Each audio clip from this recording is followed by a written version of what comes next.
നമസ്കാരം. നമ്മുടെ ചർച്ചകളിൽ വളരെ സജീവമായി നിൽക്കുന്ന ഒരു വിഷയമാണല്ലോ വൺ ഇന്ത്യ വൺ പെൻഷൻ എന്നുള്ളത്. എല്ലാ ജോലികളോടുമുള്ള ആദരവ് നിലനിർത്തിക്കൊണ്ട് എന്റെ പരിമിതമായ ചില അറിവുകൾ വെച്ചുകൊണ്ട് വൺ ഇന്ത്യ വൺ പെൻഷൻ നമുക്ക് എന്തുകൊണ്ട് വേണം എന്നതിനെ പറ്റിയാണ് ഞാൻ ഇന്ന് നിങ്ങളോട് സംസാരിക്കാൻ പോകുന്നത്. നമുക്ക് സാമൂഹികമായ സന്തുലിതാവസ്ഥ എന്ന് പറയുന്ന ഒരു സംഗതി നമുക്ക് ചുറ്റുമുണ്ട്. ശ്രദ്ധിച്ചു നോക്കിയാൽ അത് മനസ്സിലാകും. അതുകൊണ്ട് ഇത്രേ ഉദ്ദേശിക്കുന്നുള്ളൂ. നമ്മൾ ഒരാൾ മാത്രം വിചാരിച്ചാൽ ഈ സമൂഹത്തെ മുമ്പോട്ട് കൊണ്ടുപോകാൻ സാധിക്കില്ല. അല്ലെങ്കിൽ ഒരു ജോലിയിൽ ഏർപ്പെട്ടിരിക്കുന്ന ആളുകൾ മാത്രം വിചാരിച്ചാൽ സമൂഹം മുമ്പോട്ട് പോവുകയില്ല. നമുക്ക് എല്ലാ തരത്തിലുള്ള ആളുകളെയും ആവശ്യമാണ്. കർഷകരില്ലാത്ത സമൂഹത്തെ പറ്റി നമുക്ക് ചിന്തിക്കാൻ സാധിക്കുമോ? കൺസ്ട്രക്ഷൻ ജോലിയിൽ ഏർപ്പെടുന്ന ആളുകളില്ലെങ്കിൽ എങ്ങനെ പുതിയ കെട്ടിടങ്ങളും റോഡുകളും ഒക്കെ നമുക്കുണ്ടാകും? പ്രവാസികളില്ലാത്ത ഒരു സമൂഹത്തെ പറ്റി നമുക്ക് ചിന്തിക്കാൻ സാധിക്കുമോ? നമ്മുടെ ഉന്നമനത്തിന് അവരുടെ പൈസ എത്രയധികം ഉപയോഗിക്കുന്നുണ്ട് അല്ലെങ്കിൽ ഉപയോഗിക്കപ്പെട്ടിട്ടുണ്ട് എന്ന് നമുക്കറിയാമോ? അതുപോലെ തന്നെ ഓട്ടോ ഓടിക്കുന്നവര്, ബസ് ഓടിക്കുന്ന ഡ്രൈവേഴ്സ്, ആരോഗ്യ മേഖലയിൽ വർക്ക് ചെയ്യുന്ന ആളുകള്, പ്രൈവറ്റ് സെക്ടറുകളിൽ വർക്ക് ചെയ്യുന്ന ആളുകള്, കൂലിപ്പണിക്ക് പോകുന്ന ആളുകള്, റോഡ് സൈഡുകൾ വൃത്തിയാക്കുന്നവരുൾപ്പെടെ എല്ലാവരെയും നമ്മുടെ സമൂഹത്തിന് ആവശ്യമാണ്. നമ്മളെല്ലാവരും കൂടി ഒരുമിച്ച് നിന്ന് ഒരേ സൊസൈറ്റിയിൽ ജീവിക്കുമ്പോൾ മാത്രമേ നമ്മുടെ സൊസൈറ്റിക്ക് ഒരു ഡെവലപ്മെന്റ് ഉണ്ടാവുകയുള്ളൂ. നേരല്ലേ?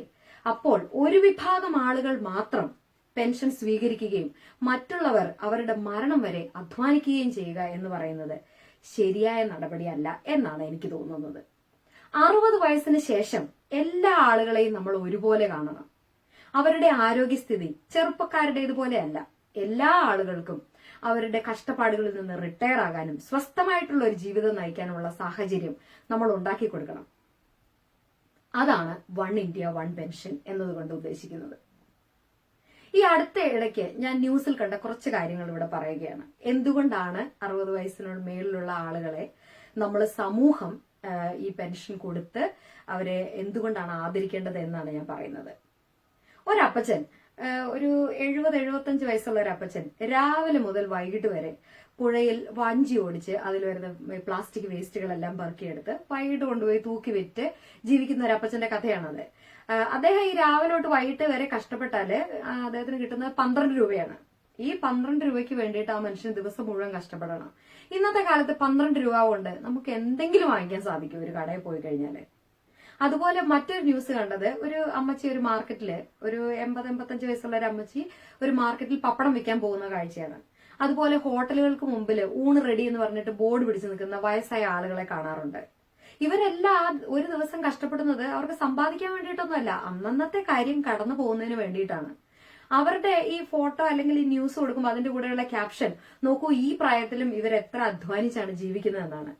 അത് എത്ര പേര് വേണമെന്ന് വെച്ചിട്ട് ചെയ്യുന്നതാണെന്ന് നമ്മൾ ചിന്തിക്കാറുണ്ടോ? അവരുടെ നിവൃത്തിയേട് കൊണ്ട് അവരങ്ങനെ ചെയ്യുന്നതാണ് എന്നുള്ളതാണ് പരമമായ സത്യം. അങ്ങനെ ഒരു അവസ്ഥ നമ്മുടെ സൊസൈറ്റിക്ക് വരാൻ പാടില്ല. അതിൽ നിന്ന് ഉൾക്കൊണ്ടു വന്ന ഒരാശയമാണ് വൺ ഇന്ത്യ വൺ പെൻഷൻ എന്ന് പറയുന്നത്. ഇതിനെ ഒപ്പോസ് ചെയ്യുന്ന ഒരു വിഭാഗം ആളുകളുണ്ട്. അവർ പറയുന്ന റീസൺ എന്ന് പറയുന്നത്, ഞങ്ങൾ വളരെ കഷ്ടപ്പെട്ട് പഠിച്ച് PSC പരീക്ഷ എഴുതി റാങ്ക് ലിസ്റ്റിൽ വന്ന് ഞങ്ങൾ നേടിയെടുത്ത ജോലിയാണിത്. അപ്പൊ ഈ ജോലിക്ക് ഈ പെൻഷൻ ഇത്രയും നാൾ കിട്ടിക്കൊണ്ടിരുന്നത് പോലെ കിട്ടാനുള്ള അവകാശമുണ്ട്, മറ്റുള്ളവർക്കത് ഇല്ല എന്നാണ് പറയുന്നത്.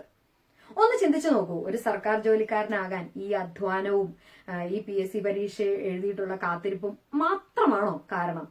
നമ്മുടെ സൊസൈറ്റിയിൽ അങ്ങനെ മാത്രം ജോലി മേടിക്കുന്ന എത്ര സർക്കാർ ഉദ്യോഗസ്ഥരുണ്ട്? ഇതുപോലൊരു വാദമുഖം മുമ്പോട്ട് വെക്കുമ്പോൾ അതുകൂടി നമ്മൾ ചിന്തിക്കണ്ടേ? നമുക്ക് സർക്കാർ ജോലി കിട്ടണമെന്നുണ്ടെങ്കിൽ വേറെ 1-2 ഫാക്ടർ കൂടി ആവശ്യമാണ്. ഒന്ന്, നമ്മള് പ്രിവിലേജ്ഡ് ആയിരിക്കണം, അഥവാ നമുക്ക് ആനുകൂല്യങ്ങൾ കിട്ടാൻ സാഹചര്യം ഉണ്ടായിരിക്കണം.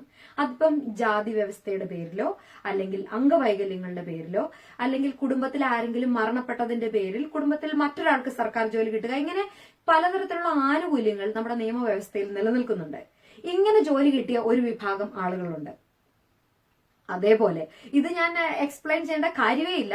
സ്വാധീനം ഉപയോഗിച്ച് സർക്കാർ ജോലിയിൽ വന്നിരിക്കുന്ന ഒരുപാട് ആളുകളുടെ കാര്യത്തെ പറ്റിയും ഇവരിത് ഈ ബാക്ക്ഡോർ വഴി ചെയ്തതിന്റെ ന്യൂസുകളും തുടരെ വന്നുകൊണ്ടിരിക്കുന്ന ഈ സാഹചര്യത്തിൽ അതിനെപ്പറ്റി കൂടുതലായിട്ട് ഞാൻ എക്സ്പ്ലെയിൻ ചെയ്തില്ല. എന്നാലും രാഷ്ട്രീയപരമായിട്ടുള്ള സാമ്പത്തികപരമായിട്ടുള്ള സ്വാധീനം ഉപയോഗിച്ചുകൊണ്ട് സർക്കാർ ജോലി നേടിയ ഒരുപാട് പേരുണ്ട്. ഇതിൽ മൂന്നാമത്തെ കാറ്റഗറിയാണ് ഈ പറയുന്ന അധ്വാനിച്ച് PSC പരീക്ഷ എഴുതി റാങ്ക് ലിസ്റ്റിൽ വന്ന് വെയിറ്റ് ചെയ്ത് പിന്നെ ജോലി നേടി അങ്ങനെ ജോലി ചെയ്യുന്ന ആളുകൾ. പിന്നെ ഒന്ന് ആലോചിച്ച് നോക്കൂ, ഈ സർക്കാർ ജോലി കിട്ടിയതിന് ശേഷം ലോങ് ലീവ് എടുത്ത് ഗൾഫിലൊക്കെ പോയി ജോലി ചെയ്യുന്ന അല്ലെങ്കിൽ മറ്റേതെങ്കിലും ജോലി ചെയ്തിട്ട് പിന്നെ വന്നിട്ട് സർക്കാർ ജോലി കണ്ടിന്യൂ ചെയ്യുന്ന എത്രയോ അധികം ആളുകളെ പേഴ്സണലി എനിക്കറിയാം. അതുപോലെ നമുക്ക് എല്ലാവർക്കും അറിയാം. ഒരുപാട് ആളുകൾ നമ്മുടെ സൊസൈറ്റിയിൽ അങ്ങനെയുണ്ട്. അങ്ങനെ നിലനിൽക്കെ ഞങ്ങൾക്കിത് നേടാൻ അവകാശമുണ്ട്, നിങ്ങൾക്കിത് നേടാൻ അവകാശമില്ല എന്ന് സൊസൈറ്റിയിലെ അല്ലെങ്കിൽ നമ്മുടെ സമൂഹത്തിലെ മറ്റൊരാൾക്കാരോട് നമുക്ക് പറയാൻ സാധിക്കുകയില്ല. എല്ലാവരും 60 വയസ്സിന് ശേഷം ഒരേപോലെയാ. എല്ലാവരുടെയും ആരോഗ്യസ്ഥിതി അപ്പോഴേക്കും കുറഞ്ഞു വരും. ഷുഗറും പ്രഷറും കൊളസ്ട്രോളും ഒന്നും ഇല്ലാത്ത 60 വയസ്സിന് ശേഷം ചുറുചുറുക്കായിട്ട് ജോലി എടുക്കുന്ന കുറച്ച് പേരെ കാണുള്ളൂ. എന്ന് വെച്ചാൽ പണ്ട് തൊട്ടേ പാടത്തും പറമ്പിലും ഒക്കെ ജോലി എടുത്തു വരുന്ന ആളുകളുണ്ടല്ലോ, അവർക്ക് ചിലപ്പോൾ സാധിക്കുമായിരിക്കും. അല്ലാതെ ആർക്കും സാധിക്കില്ല. അവരവരുടെ ജീവിതത്തിന്റെ ഒരു 3/4 ഭാഗവും അവരുടെ കുടുംബത്തിന് വേണ്ടിയിട്ടും മക്കൾക്ക് വേണ്ടിയിട്ടും അധ്വാനിച്ച് വളരെയധികം അവശരായി തീർന്ന ആളുകളാണ് ഈ പ്രായത്തിന് മേലിലുള്ളവര് എന്നാണ് ഞാൻ ചിന്തിക്കുന്നത്. അങ്ങനെയുള്ള ആളുകളുടെ ഉന്നമനം നമ്മുടെ ഉത്തരവാദിത്തമാണ്, അല്ലെങ്കിൽ നമ്മുടെ സമൂഹത്തിനെ നമ്മുടെ ഗവൺമെന്റിന്റെ ഉത്തരവാദിത്തമാണ്. ഇപ്പോ മറ്റ് രാജ്യങ്ങളിലെ കാര്യങ്ങൾ എടുത്തു നോക്കുകയാണെങ്കിൽ നികുതി അടയ്ക്കുന്ന എല്ലാ പൗരന്മാരും 60 വയസ്സിന് ശേഷം അവർക്ക് ഒരുപോലെയാണ്.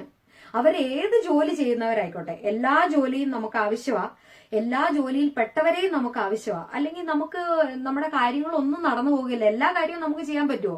മേലെ പറമ്പിൽ ആൺവീട് എന്ന് പറയുന്ന സിനിമയ്ക്കകത്ത് വളരെ പ്രൗഢിയോടുകൂടി ഇരുന്നിട്ട് നരേന്ദ്രപ്രസാദ് പറയുന്നുണ്ട്, ഞങ്ങൾ ഇവിടെ എല്ലാം കൃഷി ചെയ്തുണ്ടാക്കുക എന്ന്. അപ്പൊ ഒടുവിൽ ഉണ്ണികൃഷ്ണൻ തിരിച്ചൊരു ചോദ്യം ചോദിക്കുന്നുണ്ട്, നിങ്ങൾ ഉടുക്കുന്ന അടിവസ്ത്രവും നിങ്ങൾ കൃഷി ചെയ്തിട്ടാണോ ഉണ്ടാക്കുന്നതെന്ന്. അത്രേ ഉള്ള കാര്യം. നമുക്ക് ഒറ്റയ്ക്ക് എല്ലാ കാര്യവും ചെയ്യാൻ സാധിക്കില്ല. നമുക്ക് എല്ലാവരുടെയും സഹായം ആവശ്യമാണ്. അപ്പൊ തിരിച്ച് അവരെ സഹായിക്കേണ്ട ബാധ്യതയും നമുക്കുണ്ട്. നമ്മുടെ സൊസൈറ്റിയുടെ ഉന്നമനം നമ്മുടെ ഉത്തരവാദിത്തമാണെന്ന് നമ്മൾ ചിന്തിക്കുമ്പോൾ വൺ ഇന്ത്യ വൺ പെൻഷൻ എന്ന് പറയുന്ന ആശയം എത്ര മഹത്തരമായ ഒരു ആശയമാണെന്ന് നമുക്ക് മനസ്സിലാകും.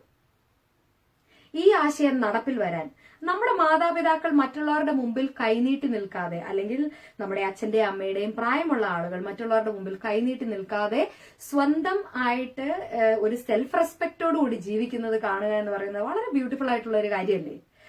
ഒരു അസുഖം വന്നു കഴിഞ്ഞാൽ ചികിത്സിക്കാൻ പണമില്ലാത്തതിന്റെ പേരിൽ ആശുപത്രിയിൽ പോകാതിരിക്കുക, അല്ലെങ്കിൽ റോഡ് സൈഡിൽ പലവിധത്തിലുള്ള അസുഖങ്ങളായിട്ട് ഒരു വീടില്ലാതെ നോക്കാൻ ആളുകളില്ലാതെ കഴിയേണ്ടി വരിക എന്ന് പറയുന്നത് എന്നാ ഒരു വിഷമകരമായ ഒരു അവസ്ഥയാണ്. അങ്ങനെ ഒരു അവസ്ഥ നമ്മുടെ നാട്ടിൽ ഉണ്ടാകാതിരിക്കുക എന്ന് പറയുന്നത് നല്ല കാര്യമല്ലേ. ഈ വൺ ഇന്ത്യ വൺ പെൻഷന് വേറെയും ചില ബെനിഫിറ്റ്സുകൾ ഉണ്ട് കേട്ടോ, പറയാതിരിക്കാൻ വയ്യ. എന്തുകൊണ്ടാണ് നമ്മുടെ നാട്ടിൽ ഒരുപാട് വൃദ്ധസദനങ്ങൾ ഉണ്ടാകുന്നതെന്ന് ചിന്തിച്ചിട്ടുണ്ടോ? നമ്മുടെ അച്ഛനും അമ്മയും നമ്മളെ കഷ്ടപ്പെട്ട് പഠിച്ച് വളർത്തി വലുതാക്കി നമുക്ക് ഒരു കുടുംബമൊക്കെ ആയി കഴിഞ്ഞു കഴിയുമ്പം അവരെ നോക്കുന്നത് നമുക്കൊരു ബാധ്യതയായിട്ട് ചിലപ്പോഴെങ്കിലും മക്കൾക്ക് തോന്നാറുണ്ട്. പക്ഷേ സ്വന്തമായിട്ട് പെൻഷൻ ഉണ്ടെങ്കിൽ, സ്വന്തം കാര്യം നോക്കാൻ അവർക്ക് അപ്പോഴും സാധിക്കുമെന്നുണ്ടെങ്കിൽ ഈ വൃദ്ധസദനങ്ങളിലേക്ക് കൊണ്ടുപോയി മാതാപിതാക്കളെ ഉപേക്ഷിക്കുന്ന പ്രവണത നമ്മുടെ നാട്ടിൽ ഇല്ലാതെയാകും. കുടുംബത്തിന്റെ ഭദ്രതയ്ക്ക് വൺ ഇന്ത്യ വൺ പെൻഷൻ എന്നുള്ള ആശയം കൊണ്ട് ഇത്രയധികം നല്ലൊരു നേട്ടം ഉണ്ടാകുന്നെങ്കിൽ എന്തിനാ നമ്മളത് വേണ്ടെന്ന് വെക്കുന്നേ? അവരും സന്തോഷത്തോടെ ജീവിക്കട്ടെന്നേ. അവര് തലയുയർത്തിപ്പിടിച്ച് ഈ സമൂഹത്തിൽ ജീവിക്കട്ടെ. അവർക്ക് അവരുടെ കാര്യങ്ങൾ നോക്കാൻ മറ്റൊരാളെ ആശ്രയിക്കാതിരിക്കേണ്ടി വരട്ടെ. വൺ ഇന്ത്യ വൺ പെൻഷൻ എന്ന ഈ മഹത്തരമായ ആശയത്തിന്റെ വ്യാപ്തി എല്ലാവരിലേക്കും എത്തിക്കാൻ നമുക്ക് സാധിക്കട്ടെ. അവശ്യ നിയമമായി കണ്ട് ഇതിനെ പ്രാബല്യത്തിൽ വരുത്താൻ നമ്മുടെ സർക്കാരിന് സാധിക്കട്ടെ. നമ്മുടെ സൊസൈറ്റിയിൽ എല്ലാവർക്കും ഒരുപോലെ തലയുയർത്തിപ്പിടിച്ച് സന്തോഷത്തോടുകൂടി ജീവിക്കാൻ പറ്റുന്ന ഒരു സാഹചര്യം ഉണ്ടാകട്ടെ. അതിനുവേണ്ടി നമ്മൾ എല്ലാവരും ഒത്തൊരുമിച്ച് പ്രവർത്തിക്കാം. നന്ദി, നമസ്കാരം.